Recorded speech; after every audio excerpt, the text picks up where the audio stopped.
Երևանի ձայնը։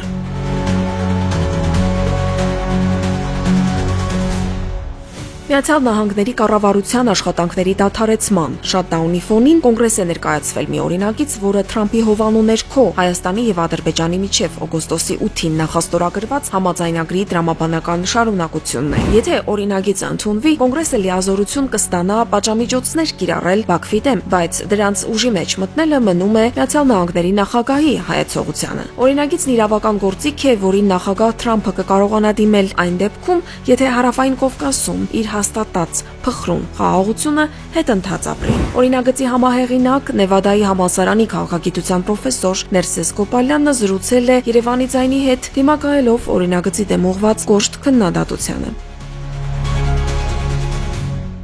A bill has been introduced to Congress, the so-called Peace Act. Պարոն Կոպալյան, կոնգրես է ներկայացվել մի օրինագիծ, այսպես կոչված խաղաղության ակտը, որը նախատեսում է ավտոմատ պատժամիջոցներ Ադրբեջանի ղեկավարության դեմ էսկալացիայի դեպքում։ Կարող եք բացել փակագծերը, ինչ արդյունքի եք փորձում հասնել։ This is being designed precisely to give Armenia's security architecture. Օրինագծի նպատակը Հայաստանի անվտանգության ճարտարապետությանը նոր շերտ ավելացնելն է, աջակցություն Միացյալ Նահանգներից։ Շատ է քննարկվում, որ Վաշինգտոնյան համաձայնագրերը անվտանգության երաշխիքներ կամ նման որևէ բան չեն տրամադրում։ Բոլորս գիտենք, որ անվտանգության երաշխիքները հազվադեպ են լինում ավելի լայն կարգավորման գործընթացների մաս, եւ խաղաղության ակտով ներմուծել եք մեխանիզմ, որը ստեղծում է մի իրավիճակ, մի միջավայր, որը գրեթե անհնար է դարձնում Ադրբեջանի համար հարձակվելը, եթե նրանք չեն ուզում ամերիկյան պատժամիջոցների հարվածի տակ ընկնել։ Խոսքը կառավարական վերնախավի դեմ պատժամիջոցների մասին է, Ալիևի ընդլայնված ընտանիքի դեմ, եթե նրանք ուժ կիրառեն Հայաստանի դեմ, եւ ոլորտային պատժամիջոցների Ադրբեջանի նավթային արդյունաբերության դեմ։ Սա շատ կայուն, ամուր զսպող գործիք է, քանի որ Ալիևը եւ ադրբեջանական վերնախավը հասկանում են, որ Միացյալ Նահանգների ցանկացած պատժամիջոց իրենց կարևոր տնտեսական ոլորտների դեմ կհանգեցնի տնտեսական փլուզման։ Այսպիսով ակտը նախագծված է, որպիսի Ադրբեջանին հետ պահի ռազմատենչ վարքից։ Անցյալում նման մեխանիզմներ գոյություն չեն ունեցել, ուստի խաղաղության ակտը հենց այդ նպատակին հասնելու համար է։ The Armenian government's approach is more lenient. Հայաստանի կառավարության մոտեցումն ավելի մեղմ է, դիվանագիտական ռևերանսներ են անում, դիմում զիջումների, խուսափում Ալիևի հետ կոնֆրոնտացիայից, եւ սա հասկանալի է, ավելի նույնիսկ արդյունք տվեց Վաշինգտոնյան համաձայնագրի տեսքով։ Ալիևին սանկցիաներով սպառնալը չի վնասի խաղաղության գործընթացին։ This is a kind of a balancing act. Well, from a position of the Armenian government, Երբ ուժերն այս աստիճան անհամաչափ են, գործ ունենք ոչ թե զիջումների հետ, այլ ամենահարմար գործիքներն օգտագործելու եւ փորձելու հասնել լավագույն հնարավոր արդյունքին, հաշվի առնելով տարածաշրջանում ուժերի բաշխումը եւ այն փաստը, որ Ադրբեջանը վերահսկում է ուժերի հավասարակշռությունը։ Այսպիսով, մենք պետք է Հայաստանի կառավարության դիրքորոշումը դիտարկենք հենց այս ուժերի անհամաչափության տեսանկյունից։ Չի կարելի ասել, թե երկու կողմերն էլ ունեին հավասար ներուժ եւ Հայաստանի կառավարության մոտեցումն այն է, ինչ կա։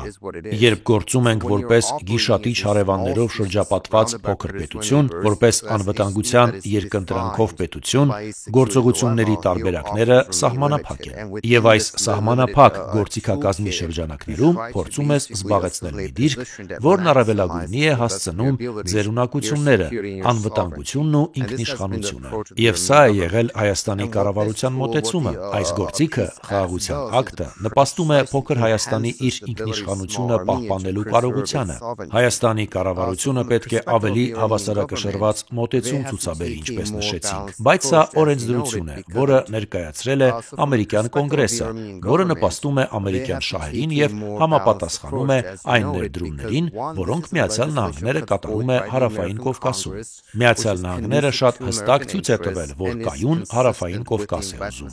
ԱՄՆ-ն կարգավորում է ակնկալում, ասում։ Ուզում է, որ Թրամփի երթուղին կառուցվի ենթակառուցվածքների, տնտեսական աճ եւ այլն, ինտեգրվող տարածաշրջան եւ տնտեսական աճ։ Ադրբեջանի ցանկացած ռազմատենչ պահվածք, ցանկացած ագրեսիվ պահվածք կխաթարի այդ ամբողջ գործընթացը։ Այս համատեքստում սա ամերիկյան նախաձեռնություն է, բայց կարևորն այն է, որ խաղաղության ակտը համահունչ է նաեւ Հայաստանի անվտանգության կարիքներին։ Այսպիսով Հայաստանի կառավարության դիրքորոշումն այն է, որ իհարկե աջակցում է ցանկացած նախաձեռնության, որը տարածաշրջանը դարձնում է ավելի անվտանգ, ավելի կայուն եւ ավելի նպաստավոր խաղաղության համար, բայց միևնույն ժամանակ մեր կառավարությունը չի պատրաստվում միջամտել ամերիկյան կոնգրեսի, ամերիկյան սենատի ներքին գործերին եւ ի վերջո ԱՄՆ նախագահն է, որ ստորագրություն է դնելու այդ օրինագծի ներքո։ So this is about protecting American interest. Did I get you right? Ասել է, թե խաղաղության ակտը ամերիկյան շահերը պաշտպանելու մասին է, ձեզ ճիշտ հասկացա։ Basically, this is about protecting American interest in South Caucasus. Մեզ հատկացրել են 145 միլիոն։ Սա է Հարավային Կովկասում ամերիկյան շահերը պաշտպանելու մասին։ Օրինագիծն այն մասին է, որ Հայաստանը որպես ինքնիշխան պետություն, որպես ամերիկյան ռազմավարական գործընկեր եւ որպես Ամերիկայի ամենակարևոր գործընկերը Հարավային Կովկասում պաշտպանված լինի։ Չնայած կոշտ քննադատությանը, որ Միացյալ Նահանգների կառավարությունը չի հարվածի այն նույն նավթային արդյունաբերությանը, որում ներդրումներ է անում, օրինագծի հիմքում ընկած գաղափարը պարզ է՝ զսպող միջոցներ ներդնել, որոնք կկանխեն ագրեսիա։ Իդեպ զսպող գործիքների մասին Միացյալ Նահանգների դեսպանի ուղերձները Երևանում ՆԱՏՕ-ի սեմինարին լրիվ համահունչ են Հայաստանի խաղաղության օրակարգին։ Միջին միջանցքում Հայաստանի ներգրավում, ենթակառուցվածքները որպես տնտեսական զսպման գործիք, ամերիկյան ներդրումը ենթակառուցվածքի մեջ, որը հավանաբար կներգրավի այլ խոշոր խաղացողների շահերը, եւ Հայաստան-Թուրքիա սահմանի վերաբացում։ Հաջորդ կարևոր քայլը պետք է լինի համաձայնագրի փաստացի ստորագրումը։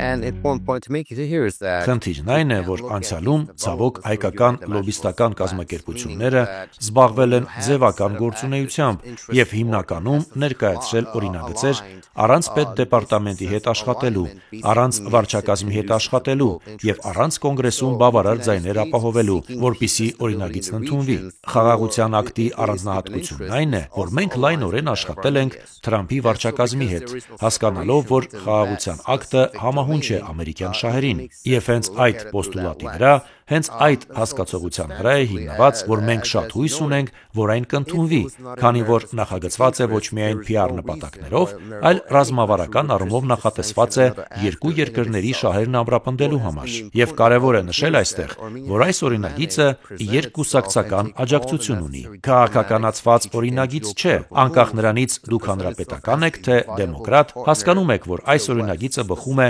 Ամերիկայի ռազմավարական շահերից, ուստի այդ տեսանկյունից ելնելով իմաստ ունի, որ մենք բարձր սպասումներ ունենանք այս օրինագծի հետ կապված։ Ավելին, օրինագծի կարևոր մասերից է նաև, բացի նորից Թրամփի կողմից պատժամիջոցների կիրառումից, ուժ չկիրառելու կամ ագրեսիայի կամ ցանկացած նոր ագրեսիվ գործողությունների մեջ չներգրավելու առումով այնպիսի հարցերը, ինչպիսին է Ադրբեջանի կողմից հայկական տարածքի շարունակվող օկուպացիան, մտնում են այս օրինագծի շրջանակի մեջ, քանի որ ցանկացած այլ երկրի ինքնիշխան տարածքը օկուպացնելը ագրեսիայի ակտ է։ Եվ այսպես, երբ այս օրինագիծն ընդունվի եւ ստորագրվի նախագահի կողմից, նախագահը կունենա հայեցողություն, օրինակ ասելու Ադրբեջանին՝ լսիր, իմ երկրում նոր օրենք կա, որը հիմնականում սահմանում է, որ դուք պետք է թողնեք հայկական ինքնիշխան տարածքը, քանի որ եթե դուք դա չանեք, դա որակվում է որպես ագրեսիայի ակտ, եւ ես ունեմ գործիքներ, որպիսի ձեզ պատժեմ դրա համար։ Եվ այսպես մենք ստեղծում ենք կարողությունների շերտեր Հայաստանի անվտանգության ճարտարապետության մեջ առկա այս համակարգային խնդիրներից շատերին անդրադառնալու համար, ինչը նորից համահունչ է ամերիկյան շահերին, խնդիրներին անդրադառնալու հարցում։ Այսպիսով մենք տեսնում ենք, որ սրա ընդունման հավանականությունը շատ ավելի բարձր է, քանի որ անցյալում ներկայացված օրինագծերից շատերը դրանք նույնիսկ չէին հասնում հանձնաժողովի մակարդակ։ Այսպիսով մենք պետք է հասկանանք, որ Միացյալ Նահանգներում, երբ օրինագիծ է առաջարկվում, այն գնում է կոնգրեսի ենթահանձնաժողով, միջոցով, իսկ հետո ենթահանձնաժողովի մակարդակից քվեարկվում է եւ գնում է հանձնաժողովի մակարդակ, իսկ հետո հանձնաժողովի քվեարկությունից հետո այն գնում է լիարժեք քվեարկության ողջ կոնգրեսում։ Բոլոր օրինագծերը գրեթե 90-ականներին ընդունված 907-րդ բաժնի բացառությամբ բոլոր օրինագծերը գրեթե մեռնում են ենթահանձնաժողովի մակարդակում։ Դա նշանակում է, որ դրանք բովանդակություն չունեն։ Ինչու՞, քանի որ օրինագծերից շատերը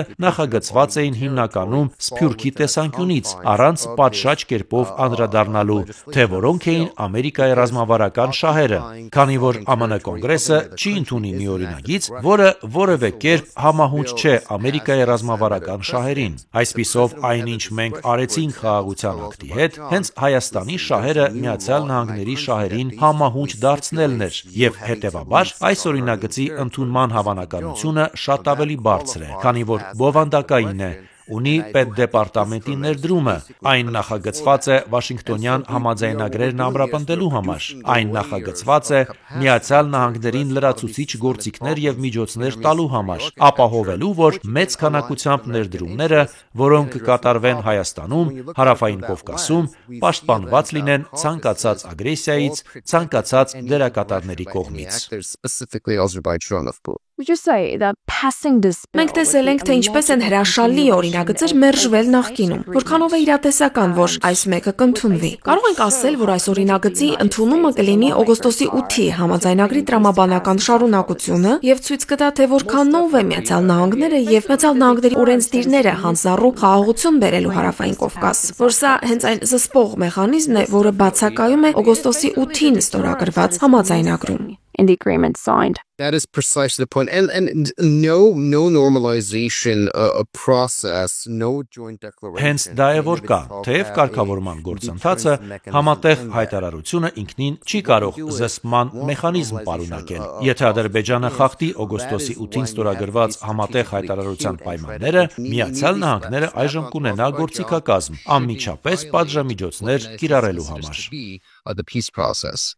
The bill aims to raise the stakes for Խաղաղության ակտի նպատակը Ադրբեջանի համար Հայաստանի դեմ հնարավոր ագրեսիայի դեպքում խաղադրույքը բարձրացնելն է։ Հիմքում ենթադրությունն է, որ էսկալացիայի ռիսկ կա նույնիսկ օգոստոսի 8-ից հետո։ after August 8, right? So we know that prior to August 8, the risk was extensively higher. Մինչև օգոստոսի 8-ը ռիսկը շատ ավելի բարձր էր։ Օգոստոսի 8-ից հետո ռիսկը էքսպոնենցիալ նվազել է, բայց գործ ունենք նավթաավտոկրատիայի հետ։ Լավ, գրականությունը եւ գիտական աշխատանքներն այս մասին, երբ գործ ունենք նավթաավտոկրատիայի հետ, երբ դուք գործ ունեք անձնավորված բռնապետության հետ, բռնության հակումը, հակամարտության դիմադրության հակումը միշտ մնում է, կարող է նվազել, տատանվել, բայց այն երբեք չի անհետանում։ Եթե օրինակ Թրամփն այլևս նախագահ չլինի եւ Ալիևը որոշի հրաժարվել իր պարտավորություններից, որոնք Վաշինգտոնյան համաձայնագրերում են, ԱՄՆ նախագահը, ԱՄՆ վարչակազմն իրեն իրավունք կվերապահի հիմնվելով այս օրենսդրության վրա կիրառել պատժամիջոցներ Ադրբեջանի դեմ։ Այսպիսով խաղաղության ակտը ոչ միայն ագրեսիայի դեպքերի մասին այլև Ամերիկայի վարչակազմին տալիս է գործիքներ Ադրբեջանին հաշվետու պահելու օգոստոսի 8-ին իր ստանձնած պարտավորությունների համար։ To hold Azerbaijan accountable for its commitments on August 8.